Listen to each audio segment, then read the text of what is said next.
Sebagai musisi, apa yang telah diberikan untuk kemajuan musik Simalungun khususnya? Nah, kalau sebagai musisi gitu, untuk memberikan dalam bentuk apa dulu? Kalau dalam bentuk material, yang pasti aku belum ada memberikan untuk Simalungun. Karena aku juga sampai saat ini masih dalam tahap berjuang. Tapi kalau misalnya sebagai labelku untuk mengenalkan diriku sama orang-orang siapapun itu, aku selalu melabeli aku ini adalah Garama Simalungun, baik dalam dunia sosial media dan perkenalan ke orang-orang baru. Asalku bukan bilang dari Medan, melainkan dari Seribu Dolok. Makanya teman-teman Titans itu tahu itu Seribu Dolok. Nah, itu satu. Terus untuk memajukan musik Simalungun itu ada rencana ke depan. Salina Niko pengen kali aku rasanya menyanyikan lagu Simalungun. Kemarin juga sudah sempat bawa lagu cover, sebenarnya cover lagu Ambitma. Itu di mana diposting? Di YouTube Reski, di YouTube Bu. Ada. Nah, Jadi yang pengen lihat Reski nyanyi lagu Simalungun bisa langsung di YouTube-nya, ini di mana? Reski the Titans. Reski. Ya, di sana aku membawakan lagu itu pure dari hatiku, dari dasar hati, sebagai bentuk kecintaan dengan Simalungun. Karena pada dasarnya kemarin ngobrol-ngobrol sama Bang Raja bahwa Simalungun itu ada Korea-Koreaannya ya. Kalau misalnya dinyanyikan. Ternyata begitu faktanya emang waktu lagu itu diaransemen sama adekku, dibikin semi orkestra, gak macem-macem, simple. Benar lagu Simalungun itu perpindahan progresif notasinya itu Korea banget sih. Makanya pengen kedepannya sih aku pengen lagu Simalungun yang aku nyanyiin untuk single solo lah. Oke, jadi itu ya nih ya jawabannya ya. Oke, pertanyaan yang kedua masih dari sini. Kok ini gak ada kerjaan kali ini orang? Apa cita-citanya ke depan untuk kemajuan permusikan Simalungun? Nah, ini nih pertanyaannya bagus. Kalau cita-cita itu harapan itu pasti besar Bang. Karena bisa kita lihat dari riset dan data statistik juga di dunia yang paling nyata lah platform YouTube. Ya. Simalungun ini bisa kita bilang yang ngelihat videonya paling sedikit dibandingkan suku-suku lain, baik dalam bidang entertain kita bilang. Dari Toba, dari Karo gitu misalnya. Iya. Kalau dibandingkan dengan Jawa jauh gitu. Jauh dibandingkan Toba dan Karo lah yang tetangga kita gitu. Nah, kalau harapanku ini, harapan bisa setinggi-tinggi kan Bang, kalau cita-cita kan bisa kan. Nah, harapanku ini, aku pengen banget Simalungun ini dijadikan sebagai bahasa universal dalam musik. Selayaknya kita mendengarkan lagu Korea, kita tidak mengerti artinya apa, tapi kita ngerasa masuk sama lagunya. Yes. Begitu juga dengan bahasa lagu-lagu India lah. Tapi berat loh itu. Ya kan harapan Bang. Yakin kau? Aku sih dengan potensi anak muda, kalau dilihat sama para produser, dengan potensi anak-anak muda Simalungun, Kalau dilihat sama Elsan gitu loh ya. kalau dilihat sama Elsan kalau bisa dilihat sama Elsan, bisa dilihat itu bisa menjadi kemungkinan yang sangat-sangat kejadian sih bakal. Tapi ngomong-ngomong masalah itu ya Ki ya, kalau aku sih melihat ya, aku sih bukan musisi, Iya. penggiat seni bukan, tapi seperti persis ya seperti kau bilang tadi, bahwasanya kita Simalungun itu masih jauh dari antara Karo, Toba. Iya. Yang membuat itu kulihat karena sesama kita juga saling bersaing. Bersaingnya itu saling menjatuhkan, bukan membangun. Makanya aku bilang itu berat gitu. Nah, sekarang gini, kita kan Simalungun ini sudah ada wadah Bang, ada kan? Pasti ada kan beberapa wadah untuk sanggar-sanggar seninya Simalungun yang sudah ada beberapa waktu lalu diselenggarakan lah. Ya. Ada beberapa wadah kan ya. Kayak Patunggung. Ya. Kemarin juga itu ada Kopita itu orang Simalungun juga. Oh gitu. Kopita kreatif yang mengundang Joni Amani. Betul. Jadi ada beberapa wadah yang benar-benar mewadahi para seniman, baik itu apakah ada pendatang baru, apakah itu penyanyi legend yang ditampilkan di acara tersebut.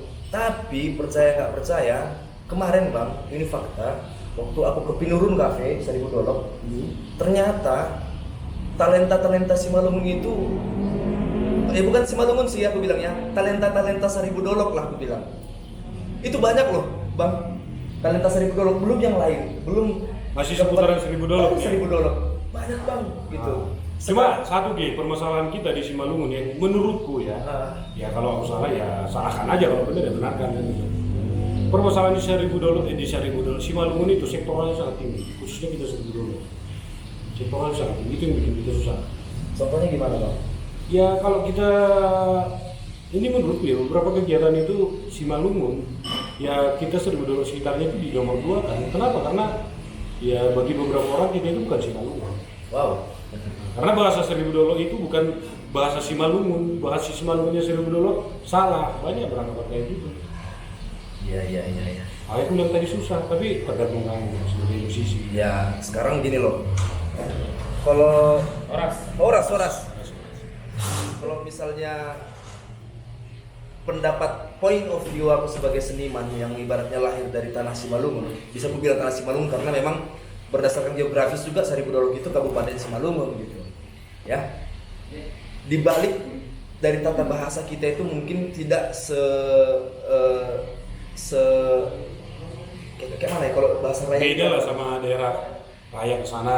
Beda mungkin ya. Karena kita kan sudah ini perbauran kan. Nah, mungkin gitu.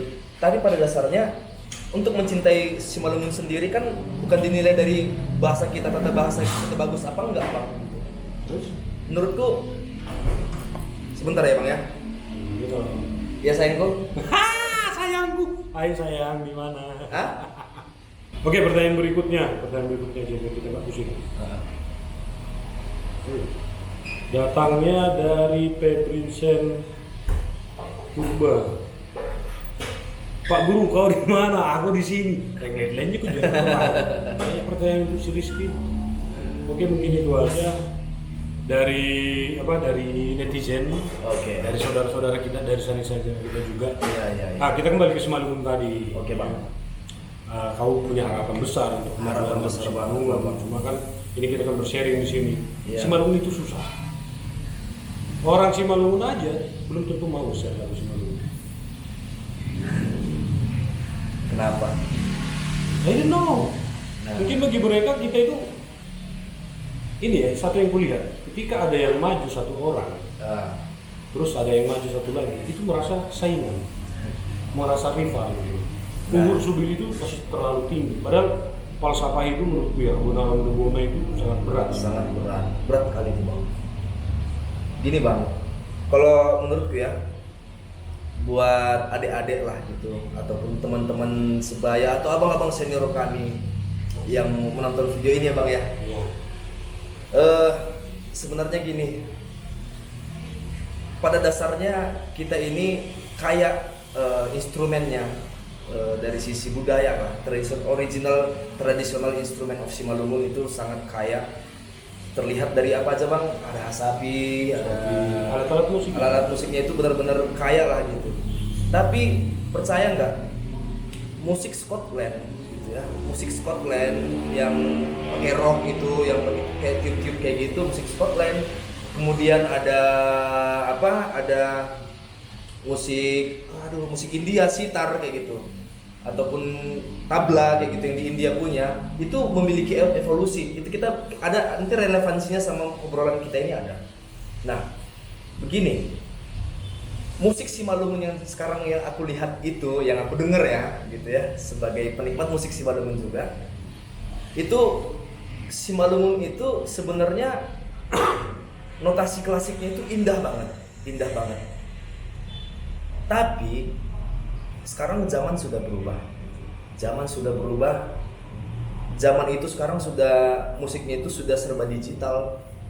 Bahkan band pun sekarang sudah semi digital. Band sekarang tuh nggak ada lagi analog kayak gitu, nggak ada lagi. Kadang drum digital, pakai keyboard, pakai digital semua lah gitu, IDM gitu. Seandainya saja gitu mau melihat dengan mata terbuka, musik Simalungun bisa dipadukan dengan musik-musik kontemporer yang lagi maju sekarang ini, itu menurutku bisa menjadi gerbang yang baik untuk memperkenalkan Simalungun ke dunia, bukan Indonesia aja. Sorry Ki, potong ya. Kan nggak apa-apa kan potong kan. Nggak apa-apa. Kalau kamu setuju potong, bilang Bang jangan potong dulu. Enggak, Serius. Bang. Beberapa teman yang muda itu kulihat sih udah pergerakan udah ada ke sana. Oke. Cuma mereka itu terbentur di satu statement, nggak ada inggonya. Ini lagu Simalungun nggak ada inggonya, nggak lagu Simalungun. Iya. Sekarang gini, Bang. Pasti tau BTS nih yang nonton nih. Blackpink pasti tahu lah. Ya, Blackpink. Blackpink atau mungkin lagu inilah yang paling banyak viewersnya. Despacito sampai 2 billion yang lihat 2 miliar orang. Ngerti nggak arti Despacito itu apa kalau lirik terjemahannya nggak ada di Google? Atau lagu Blackpink yang dudu-dudu itu ngerti nggak artinya apa kalau misalnya nggak ada terjemahannya di Google? Nah, kenapa kita mau mendengarkan itu? Kenapa? Karena mereka menyampaikan lagu tersebut dengan notasi yang mereka anggap bakal orang suka pasarnya gitu. Korea itu, buset, kalau kalian tahu itu Korea itu notasi klasiknya itu Ingo Korea lah kita bilang gitu ya, yang gitu ada. Tapi kalau itu dinyanyiin Blackpink, ya nggak cocok gitu. Begitu juga dengan lagu Meksiko. Meksiko kan biasanya jeng. Tapi mereka bikinnya EDM yang Despacito atau seperti lagu-lagu Hawaii gitu. Mereka tahu mengemas lagunya itu supaya orang tahu lagu ini adalah bahasa universal, tidak mementingkan bahasanya seperti apa, gitu Bang. Nah, Simalungun juga punya kesempatan untuk itu, punya gitu, karena sudah ada contoh seperti lagu Via Vale yang bahasa Jawa, sayang opo kowe krungu. Itu lagu Jepang yang diterjemahkan kan? Itu lagu Jepang tuh. Sekarang tantangannya gini Ki, ketika ada orang yang memulai membuat seperti itu banyak. Kalau menurutku sih pemusik-pemusik Simalungun yang muda itu banyak. Ada Roy Purba, ada Edon, ada siapa namanya itu yang orang Cikopo itu, Bindo. Menurutku sih keren-keren mereka. Cuma aku nggak tahu ya kenapa mereka sampai saat ini nggak berani membuat sebuah terobosan. Ya. Mohon maaf ya bapak-bapak yang semua ya, saya bukan pemusik, saya bukan di musik. Pengamat, tapi lebih adil. Kalau aku yang ngomong pasti dimarahin. Kalau pengamat kan adil, ngerti, adil. Kan aku sebagai orang Simalungun, aku pikirnya kok mereka nggak berani, nggak berani membuat sebuah terobosan. Kalau di reka-reka mungkin menurutku mereka takut dihujat. Tadi keinginanmu ada seperti itu, Ki. Kau berani nggak untuk maju? Sangat berani aku Bang. Kalau nanti dihujat, nah, ada dua yang bikin orang itu naik, dihujat dan disukai. Semakin dia dihujat, semakin banyak lagi hujatan-hujatan lainnya dari doktrin hujatan utama. Pasti seperti itu. Semakin dia dihujat, semakin ada istilah haters make you famous gitu. Oh iya? Yes, of course ya. Nah, kita dikenal itu sekarang gini, Jaga Depari saja bisa sulit pas dia awal membuat lagu itu. Percaya nggak mungkin langsung 100 orang mendengarkan lagunya itu. Yang 100 orang itu ya? Iya, nggak 100 orang itu suka gitu. Karena lagu itu sama kayak kita makan nasi padang gitu, relatif rasanya gitu. Nah, kenapa aku berani gitu? Karena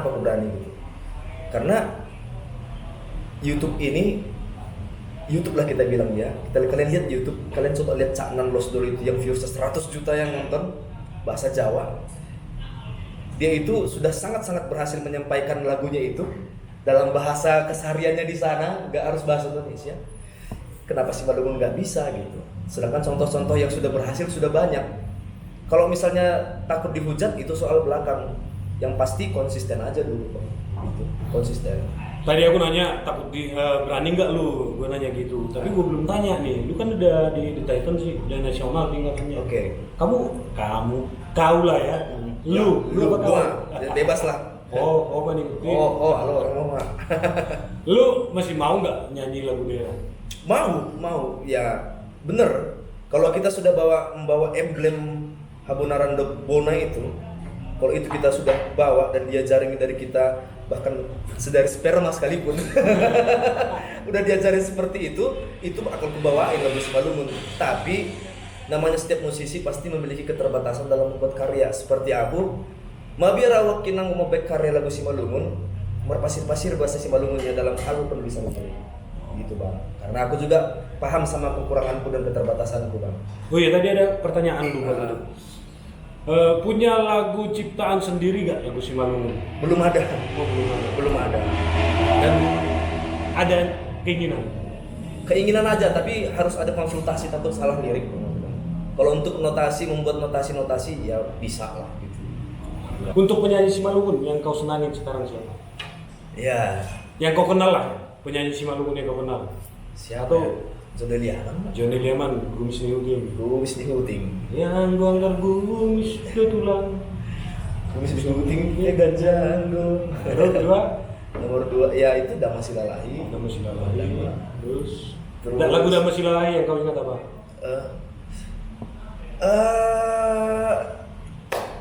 Ramaita.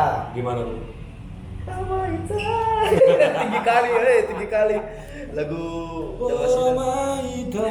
Iya. Ramaita, toba mohon. Udah, Itulah. Berikutnya? Terus Lanto Girsang. Lampu. Itu penyanyi cilik dulunya. Oh, penyanyi cilik dari Iya. Apa? dari mana kampungnya? Anggulang Salahau Purbatua. Dia. Lagu besi. Arung Besi. Lagunya apa yang viral? Lagunya Inang Patuluhon. Inang Paduahon. Inang Paduahon, Inang Bapak. Paduahon. Hah? Bapak. Patuluhon. Nah. Nah, Inang Paduahon Bapak Patuluhon. Aku juga kira-kira ini baru ngerti itu. Berarti kata dia itu Anggo Inang Paduahon. Berarti bapak itu yang ketiga. Iya. Karena kalau di kita di Simalungun apa di Seribu Dolok khusus Simalungun, mama itu atau inang itu nomor 1 kan? Iya. Kalau mama kita ada nomor 2, berarti bapak nomor 3 kan? Benar. Inang Paduahon, bapak Pataluhon. Masih nggak kalau begini? Dikit-dikit. Inang, bayi serupa tugalo, Inang gitu kan ya. Ingat loh, viral itu lagu itu dulu. Iya dulu ya. Viral. Dia syutingnya di atas kerbau itu Iya, ya. di bobok kerbau sama di kuburan. Mana dia sekarang ya? Masih di kampung. kalau Masih di nggak salah. kampung. Oh. Lanto Girsang, setelah Lanto Girsang. Lanto Girsang, terus maksudnya yang sekarang. Yang sekarang lah. Tuhan yang dulu masih kita SD SMP itu. Yogi Purba, Yogi Purba. suaranya tinggi itu keren.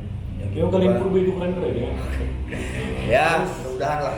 Terus ada ini Layak Doli Subayap, Doli. Marcel Ben, Marcel Ben. ya. Eric Chen, Eric Jen, Tonda Purba juga itu. terus Rani Leginting. Adekku itu. Wah, ya Bang, ya. Hai Rani. Rani Leginting. Adik kita juga. Terus si Rai juga lah, Rai Theo, adekku. Theo. Heeh. Gak mau ini ya. Hah? KKN itu selalu ada ya. Kakak nepotisme. Ya itu banyak sebenarnya kompetensi Elvan Saragi itu. Elvan Saragi. Tapi nantilah kita bahas masalah itu. Oke. Nanti kalau ada kesempatan main ke Jakarta, pengen ngajak bareng sama Elpan. Bisa. Boleh. Elpan itu sih menurutku sih permata dari Simalungun. Bermata dari Simalungun. Luar Sama, biasa. Reski Purba juga. Awas semprolok doang. Seribu Dolok juga Oh, Simalungun. Simalungun ya. Oh iya. Tinggal kita kilapkan dikit bersinar. Iya. Kalau kau kan udah mengkilap, Lah, nanti silau lagi nggak bisa dilihat ya kan? kilap karena berminyak mukanya kali. Sorry belum ada endorse kita nanti ada endorse. Iya, siap. Ada nanti di depan ini. Terus kemudian tadi aku udah mulai malam udah agak capek juga ya. Apalagi Siap. kau dari tadi bikin terus. Inilah masukan-masukan untuk adik-adik yang khususnya orang-orang Seribu Dolok. Kalau kemarin sih aku udah pas tahun baru ketemu sama mereka, aku sih sempat bilang aku sih kadang-kadang pemalu-maluan Mas, nggak ngerti pun aku di sana, tapi aku bilang gitu. Itu adik-adik yang ada di sini pas kami di Timurun itu kan, yang ada di seputaran Seribu Dolok sekitarnya, ayo tetap berkarya. oke. Nah, Itu kan aku yang ngomong, aku bukan siapa-siapa, tapi kalau kau kan Yang gitu, mungkin Bang, membuka dalam. hati mereka kan. Gini. Motivasi lah untuk adik-adik yang mau berkarya gitu. Oke.